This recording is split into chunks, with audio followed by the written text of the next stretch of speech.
Yo, what's up? It's your boy E. Today we're going to be talking about Winota in Pioneer. Let's get it. Welcome back to the channel, guys. If you are new here, I am E and I create MTG content and budget streaming content. So let's talk about Winota in Pioneer. Winota is a 4 to cast, 2 generic, 1 red, 1 white, 4/4 legendary creature, human warrior, and it states that whenever a non-human creature you control attacks, look at the top 6 cards of your library. You may put a human creature card among them into the battlefield, tapped and attacking, and it has indestructible. Then you may shuffle the rest of the cards on the bottom of your library in any order. Right. The trick to this card is you need to have a very good mix of humans and non-human creature cards in your library. Preferably, those non-human creature cards would be on a lower mana curve, and your human cards would be your quote-unquote payoff. Right. Now, let's look at the deck list.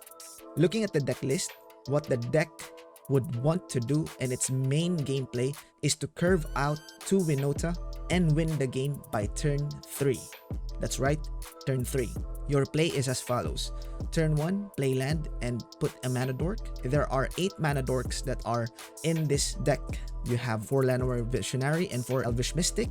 And then from there, you want to cast your turn 2 should look like either cast a Burning Tree Emissary, floating 2 mana, and then play land, cast another Goblin Rabble Master or Legion War Boss. Swing for 1 goblin damage, and finally on the 3rd turn you want to slam your Winota, triggering 3 times because your goblin will trigger creating another token. 3 of them will attack and you have 3 triggers. Depending on which goblin you have the Rabble Master that would create a +1/+1 counter. Then you will be able to summon 3 different humans into play, attacking and crushing your opponent. Okay, this concept is not new. What separates this deck from other Winota versions are 3 things. Number 1, the mana base. The mana base for this specific instance is utilizing the Zendikar Rising's modal lands, right? Making your mana base very, very consistent. Consistency is key, and you will see one of the replays here where our opponent has similar decks against our deck, but they are not using the pathway as of yet. You will see how clunky it is from time to time. The earlier iteration of this deck without the model lands are using, number 1, fast lands. What are fast lands? Fast lands comes into play untapped only if you have 2 or less lands into the battlefield. That means that your 4th land, your 4th fast land will come into play tapped. More often than not, you will use or need that 4th land to cast your Winota, which would mean that you already lost a tempo by that point in time. So sad. The other land that they use are check lands. Check lands, from the name itself, is that when it comes into play, it checks for a land requirement that usually shares a color type. Say for example, Rootbound Crag, right there. It checks for either a forest or a mountain. If they are already in play, then it will come into play untapped. However, if they are not, it comes into play tapped.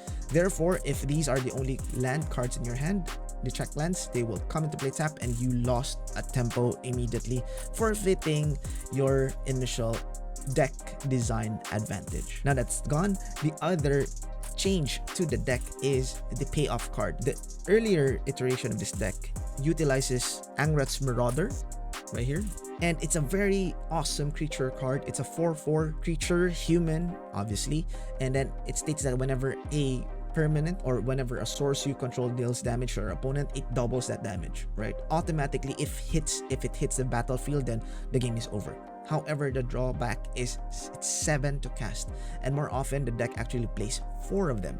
Statistically, if you're playing 4 of those, you would have one of these cards in your opening hand or your first 10 cards, which would forfeit the entire purpose of it, right? Instead, we're using Basri's Lieutenant. Basri's Lieutenant is a 4 to cast, 1 white, 3/4 creature. It's human, of course. It has vigilance and protection from multicolored. This will come into play because if you look at the top Pioneer decks in the field, you would see that Niv to Light actually plays a role here. Plus, Uro decks are rampant, therefore the protection from multicolored and the vigilance ability actually comes into play. The other reason why it's also into play is synergy, right? The ability of Basilisk from the Tenant also states that whenever it comes into play, you may put a +1/+1 counter on any creature in the battlefield. That includes itself, right? And whenever a creature with a +1/+1 counter dies or is put into a graveyard from play, then you create a 2/2 Knight token into play. That means that it's not human, therefore you can trigger your Winota once again after the turn. It creates number 1 protection or escapism, it's a word. Protection from a plethora of threats in the meta right now.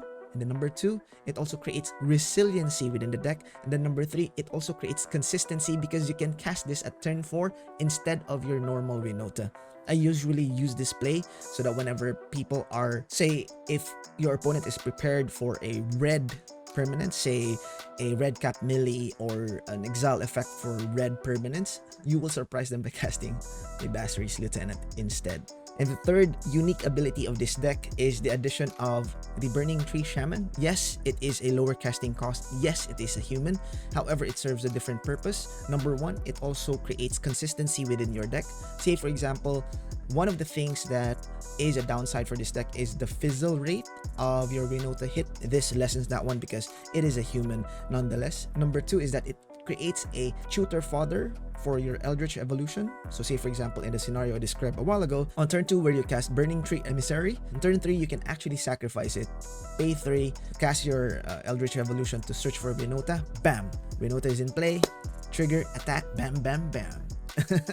And the last thing that we need to talk about are the sideboards. Now if you look at again the prevalent decks in the meta, there's only subdivided into 3 major archetypes. Number 1 is combo, number 2 is a control variant with playing either Niv to Light or an Uro variant, and the number 3 are Stompies, basically the same as us. Our sideboard is geared towards that. If you're playing against any control variants with a lot of removals, you need to put in Voice of Resurgence, which is on the sideboard, and your Garruk Harbinger, because most of the removals are actually black. And the 4 power is actually a factor, plus it also searches or replenishes your hand by putting in more creatures in that manner. The other one is for combo variants. For combo variants, it's mostly to do with either Wilderness Reclamation, therefore you have the actual removals in the form of Night of Autumn right here. It destroys your opponent's Fire of Invention. Maybe most of the time when you're destroying, it's not going to be mattering anyway, or your opponent's Wilderness Reclamation. Orzhov is a thing. Orzhov Aura is a thing, and it's gaining popularity. Therefore, this is crucial to be sideboarded in. So, sideboard those in. Last but not the least are the Stompy. You just need to put in early interaction so that you can kill their mana dorks earlier, and then you can out-tempo them. Ideally, your deck is a mid-range tempo-ish type of deck. So, if you can hamper your opponent earlier on, then you would be able to secure the win. Put in 2 Braids and 3 Bone Crusher Giant. Bone Crusher Giant, don't forget, has the ability to state that damage can't be prevented this turn. So therefore, if your opponent has a lot of like protections and they blocked, and Stomp easily nullifies that one. Plus, Bone Crusher Giant, on turn 2 you can cast the Stomp, cast Bone Crusher Giant on turn 3, cast Winota on turn 4, easy peasy. Bone Crusher Giant deals 4 damage and then searches for another human. Cool. What we usually take out are your 2 drops. You don't take out any of the 1 drop. You take out the Burning Tree Emissary and the Lotus Cobra from there, because Lotus Cobra and Emissaries are very, very good on the first game, turn 1, turn play. Surprises your opponent out to impose them. However, when your opponent are more prepared for your strategy, then it doesn't really matter that much, so I'll usually take those ones out. Also, I take a copy or 2 of Pia Kiran and Nalor. Pia Kiran and Nalor adds a sort of reach to the deck whenever it's needed, or the pinch if your opponent is down to 4. Alright, cool. That being said, let me switch it up to some of the replays and gameplay. I just handpicked the gameplays which are relevant to the current metas I've seen a while ago, and I hope you enjoy. Game 1. Alright, I am on the play, so as always, you need to want to have a green mana, so I'm going to mulligan that one because we don't have green mana on turn 1 play. This looks good to me. We have a Stomping Ground and we're going to keep. Alright, we're going to start And we bottom one land, Stomping Ground Shock, cast our Mana Dork, and pass the turn. Our opponent is playing a Triome. It looks like they're playing a well-known Wilderness Reclamation deck. So for now, I'm going with the line Burning Tree Emissary. This is to maximize our damage output in case we don't draw the tutor. And now I'm going to cast Goblin Rabble Master, maximizing our damage. Right, taking 1 damage. Take that. Take that, opponent. Opponent's turn. He now taps. Main phase is opt. Sign of weakness. So if your opponent is casting instant speed at sorcery speed, that's a sign of weakness. And now, as you can see, we don't have a play. We're going to attack with everything. And Rebel Master becomes a 4/4, deals enough damage, 10, and we're going to commit on the board, hoping that they don't have main deck removals or sweeps for 3-2 casts. Cry of the Cranarium comes into mind. Opponent untaps, plays a land, shocks. Oh no, he didn't shock it in. And cast an Abrupt Decay. By this time, it's already too late for our opponent. We now have our land, and with the Lotus Cobra in play, we can now pump out our Basri Lieutenant. Now this is one of the advantage. If this was a Marauder, we couldn't have done that one. And now we're just going to put in a counter on any of our creatures. We're going to attack. This will significantly lower our opponent's life total to 2, if I'm not mistaken. 1, 2, 3, 4, 5, 6, 7, 8. Yep. And any board wipe here would still result on a creature, therefore making our game lethal and resilient.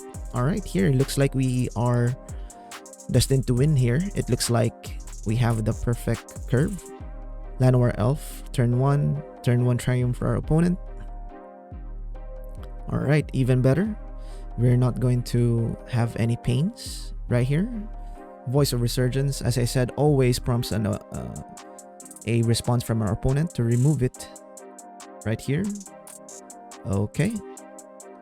They correctly assume that they want to remove the Llanowar Elf first, but the Voice of Resurgence now is in play, and they would need to deal with that.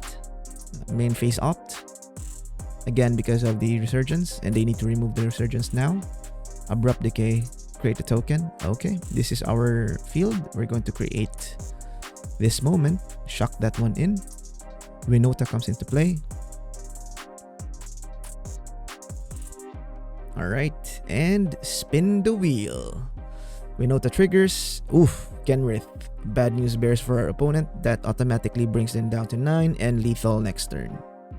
Alright, even if they do a Wilderness Reclamation here, I doubt that they would be able to bounce back from this. Especially we have Kenrith already in play. And that wins the match. As always, as I said, the game is a bit more resilient. Alright, here we are. We skip a couple of games because we want to feature games that are within the meta. So I mulliganed because we don't have a Mana Dork. And now I'm just going to play this one in because we don't want to go down to 5. Our opponent is mono black. That's a good call for us. Looks like we have the curve if we drew the 4th land. Our opponent, yep, seems to be on a mono black plan. Agonizing Remorse taking our Winota. Play our land, proceed as planned.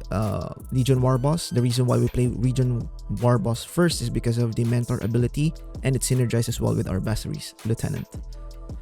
Our opponent plays an Ether Hub. Interesting. And now our opponent... Ooh, it's not really a mono black per se, but they're casting this. I believe this is a Strangler. Yes. Alright, that's Basri's Lieutenant. We're going to make the Goblin 2/2 so that we apply pressure as possible. Plus, if we trade with the Strangler, we get another Knight, which is nice. Our opponent now casts another Agonizing Remorse, taking our creature. Unfortunately for our opponent, we top decked a Winota. And now, we just go and swing. Fatal Push. Alright, we create a Knight. and attack with our lieutenant. They land, we are hellbent, pass the turn. Depending on what our opponent has here, it looks like they are on an Eldrazi plan, so this could be a smasher. Alright, it's a smasher, but they're not going to attack. Okay, we're going to cast Elvish Mystic, and now just going to attack and get that, unfortunately, a emissary. We're going to lose our knight here, and yeah, we're going to lose both knights. Opponent casts something here. It's a glint leaf, a glint siphoner, and a brain maggot that takes nothing. We have a Lotus Cobra. We're going to attack, apply pressure whenever possible. Alright, there's a Basri's Lieutenant. We're going to make or create resiliency via putting in a token with our Llanowar Elf. Okay, our opponent is now thinking of activating Mutavault. Mutavault is now active. It trades with our elf, and we create another token that's a non-human, and we cast our Lotus Cobra, applying further pressure to our opponent. Passes the turn. Opponent uses now their energy.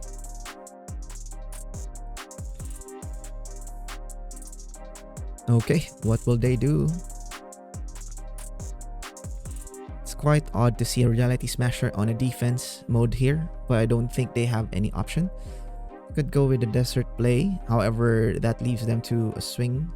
That's another Brain Maggot, not a great card in this scenario. And Fatal pushes our Lotus Cobra. Okay, fair enough. We attacked. We get a Kenrith, and I believe that seals the deal because we have Trample, and we can also pump it twice. And our opponent resigns. Alright, after sideboard, I believe I just sideboarded a Garruk Harbinger because they're black. And we have pseudo protection from black. This looks like we have a turn 1 elf, so I'm keeping. We're gonna go with Branch Loft Pathway so that we don't have any damage taken. Our opponent is on the Ether Hub plan, and now they're casting a Agonizing Remorse. Ooh, they're taking the Basri's Lieutenant now instead of the Winota. We attack and play our Stomping Grounds tapped. Alright, and now we're going to cast Pia, Kiran, and Nor, further extending our reach so that our Winota has 3 triggers next turn. Okay, our opponent is casting a Cry of the Carnarium. Now we can cast Garruk Harbinger. And I believe this is where I make a very crucial mistake, being greedy and using that land instead of white into green, cutting myself off of white mana.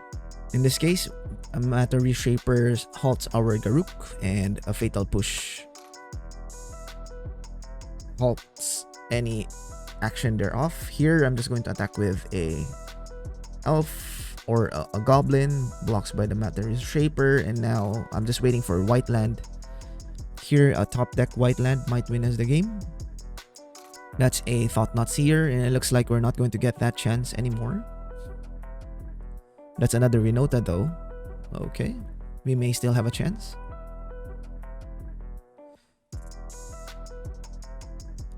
Alright, our opponent is on an Agonizing Remorse, taking another Winota. We're now going to cast a Goblin Rebel Master. We are all in on this because our opponent only has 1 card in hand. So we're going to go on the offensive. Checking if our opponent has any plays. Yep, they activated their land, traded with our creatures, and that means that we might not be... Alright, that's not... We resigned. That's not a good showing, and I believe that is the power of not foreseeing what your mana curve would be. So in this case, we don't have a mana dork, but I believe that our opponent plays a slower version of the mono black. That's why I kept it. Plus, we already mulliganed. Our opponent is casting another Agonizing Remorse, taking again Basri's Lieutenant. And however, in this case, we have a Legion War Boss into a Winota line of play. Plus, we have resiliency here through Goblin Rebel Master in case we don't draw that extra card. Alright. From here, I just decided to swing and attack. Fatal pushing that Mentor. However, I believe the better play here would have been just to slam the Legion War Boss a while ago. But I was afraid of the Cry of the Cranarium, so I'm anticipating that and instead went with the Garruk Harbinger, making our play Cry of the Cranarium resilient. Okay, that looks like a Rebel Master play to me. I'm going to swing, attack with both of these goblins, breaking our opponent down to 12. We're just going to apply pressure here. If they cry the Cranarium, at least their Matter Shaper dies along with it, and we have a Garruk Harbinger. They're forced to remove our Rebel Master. The reason why we played Rebel Master is because it was shown during the Thoughtseize. So that's why. We also played the Goblin Legion War Boss post-combat because there's no point in playing that card pre-combat. They're going to be blocked anyway. So now I'm just going to attack with both, knowing that if they trade here, we would still get a 2-2 and our opponent would be down to 9. Alright, and Bone Crusher here looks like will seal the deal for me. Let's see what they get. Alright, they don't get anything relevant, so we're now going to attack. Garruk Harbinger triggers, and now I took another Garruk Harbinger. I didn't cast Bone Crusher Giant here because we want to maximize our play. Having a Garruk Harbinger in play secures our win, and therefore we win. Yep, easy. Alright, here we are on the last game that I will be featuring. I kept this hand because it looks like we have all the mana requirements that we have, plus we are on the draw. So if you're on the play, you can aggressively mulligan. If you're on the draw, you may want to consider if you don't know what your opponent is playing. It looks like our opponent is playing, I would venture, Niv to Light. Just on the color combination, or sort of a... Oh, okay, that's a Niv to Light right there. That's a Dread Boar. So now we're going to play the white, and now we're going to cast Legion War Boss. Again, if you have to choose, go with Legion War Boss first so that it synergizes with your Basilisk Lieutenant. Our opponent does another Dread Boar, and it looks like they are having mana issues. So now I'm forced to either go Winota or Basilisk Lieutenant. I'm going with the Lieutenant only because I wanted to put in more pressure in play. Plus, I know that this can't be removed. Actually, this is also a fair enough assessment if you want to go Winota. Our opponent now is fairly mana screwed, so from this position, it's quite tough to come back. Winota comes in, we attack, we trigger. That's another Basilisk Lieutenant, and then from here, it's attacking, and it's quite hard to come back from this. Down to 8. Next turn, we win. Alright. So from the 4th turn a while ago, it was also correct to go with Winota. However, I was just anticipating a counter spells or any of that sort. So just to be on the safe side, we are way ahead. So I did some baits. So here I decided to keep a hand without a dork, precisely because we are on the draw. There's no need to aggressively do that. Against this type of deck, I always just put in the control package. Garruk Harbinger dodges a lot of removals from their side, so I'm going to cast a Harbinger. Our opponent just unfortunately just puts in land after land, so we don't have a land. We are now the player that is having mana issues. Opponent has 5 color now, where we took Llanowar. However, I just plan to go Garruk here, applying maximum pressure. And I'm quite surprised that our opponent doesn't do anything. So I'm just going to cast a Lieutenant here. baiting to see if they have any counterspell. Oh, they don't. I'm quite surprised what they kept here. And I'm just now going to attack. I feel that they may have kept a lot of Dreadbore hands. However, because our creature are resilient against those types of removal, so that's why we won. Alright. Fair enough. There you have it, an awesome deck. Deck techs and tips and tricks are found in my article, link in the description down below. If you want to catch me live on stream, you can ask me anything at that point in time. If you're on chat, just come by. The schedules are right here, and also the link in the description down below. Check out all of my other deck techs here and here. And as always, stay safe.